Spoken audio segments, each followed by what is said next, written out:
Hello guys, आज मैं ऐसी कहानी सुनाने जा रहा हूँ। एक लड़की को गांव से निकल दिया जाता है। तब प्रभु यीशु मसीह ने अपनाया। गांव का नाम था सोनपुर।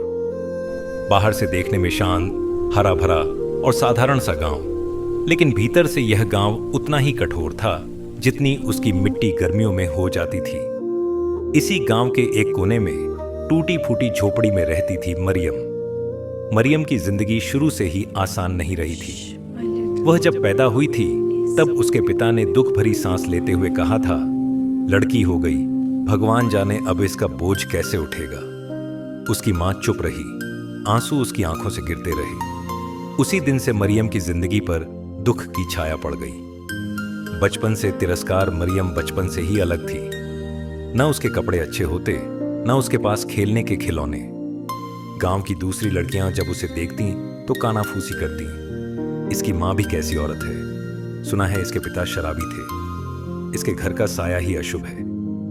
मरियम को समझ तो सब आता था, पर वह चुप रहती। उसकी मां उसे हमेशा एक ही बात कहती, बेटी, लोग चाहे कुछ भी कहें, लेकिन यीशु तुझे कभी नहीं छोड़ेगा। मरियम नहीं जानती थी कि यीशु कौन है, बस इतना जानती थी कि उसकी मां जब भी रोती यीशु का नाम लेकर रोती थी।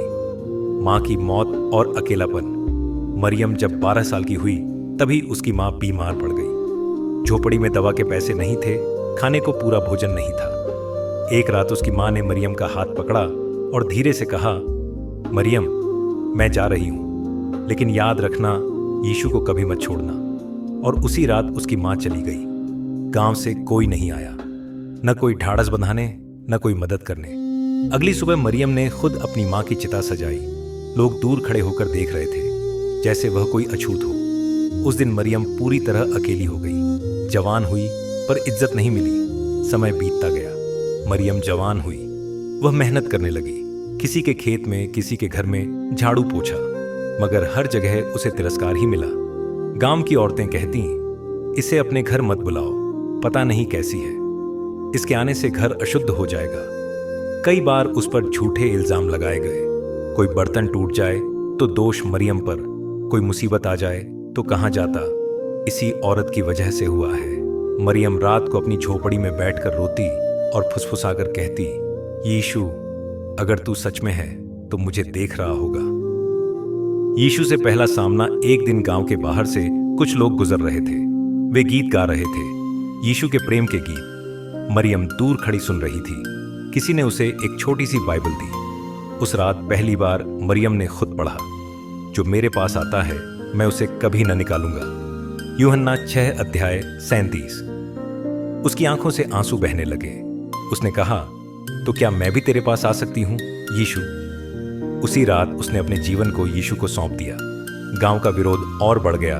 जब गांव को पता चला कि मरियम यीशु को मानने लगी है तो नफरत और बढ़ गई। देखो, अब ये नई बकवास में पड़ गई है। हमारे देवी देवताओं को छोड़कर विदेशी धर्म अपना लिया। इसे गांव से बाहर निकाल देना चाहिए। एक दिन पंचायत बैठी। मरियम को बीच में खड़ा किया गया। सरपंच ने कहा, अगर तू यीशु को छोड़ दे तो तू गांव में रह सकती है। मरियम कांप रही थी। उसके पास न पैसा था न सहारा। फिर भी उसने सिर उठाकर कहा, मैं सब कुछ छोड़ सकती हूं, लेकिन यीशु को नहीं। गांव सन्न रह गया। अपमान की पराकाष्ठा। इसके बाद मरियम पर जुल्म और बढ़े। उसके काम बंद कर दिए गए। लोग रास्ते में थूकते, बच्चे पत्थर मारते। एक दिन कुछ लड़कों ने उसकी झोपड़ी जला दी। वह जलती आग के सामने खड़ी रोती रही और बोली, यीशु, सब कुछ चला गया, लेकिन तू अभी भी मेरे साथ है। उस रात उसने खुले आसमान के नीचे बिताई, भूखी, थकी, टूटी हुई। विश्वास की परीक्षा मरियम कई बार टूटने वाली थी। उसके मन में सवाल आते, अगर यीशु मुझसे प्रेम करता है तो मुझे ये सब क्यों सहना पड़ रहा है? फिर वह बाइबल खोलती और पढ़ती, धन्य हो तुम जब लोग मेरे कारण तुम्हारी निंदा करें। मत्ती 5:11। और उसका विश्वास फिर मजबूत हो जाता। चमत्कार धीरे धीरे शुरू हुआ। एक दिन गांव में भयंकर बीमारी फैली। कई लोग बीमार पड़ गए। जिस मरियम को कोई छूना नहीं चाहता था, वही मरियम बीमारों के पास गई। उसने उनके लिए प्रार्थना की। कुछ लोग ठीक होने लगे। लोगों ने देखा, जिस औरत को हमने ठुकराया उसी के हाथों से चंगाई हो रही है। गांव का बदलता दिल धीरे धीरे वही लोग जो उसे गालियां देते थे अब उसके पास आने लगे। मरियम, हमारे लिए भी प्रार्थना करो, तुम्हारा यीशु सच में जीवित है। सरपंच जिसने कभी उसे निकाला था एक दिन रोते हुए उसके पैरों में गिर पड़ा। मरियम ने उसे उठाया और कहा, मैंने नहीं, मेरे यीशु ने तुम्हें क्षमा किया है। अंत नहीं, नई शुरुआत। मरियम की जिंदगी पूरी तरह नहीं बदली। वह अब भी साधारण थी, लेकिन अब वह अकेली नहीं थी। अब उसका सम्मान होने लगा, पर सबसे बड़ी बात, उसका विश्वास कभी नहीं डगमगाया। मरियम अक्सर कहा करती थी, गांव ने मुझे ठुकराया, दुनिया ने मुझे अपमानित किया, लेकिन यीशु ने मुझे कभी नहीं छोड़ा।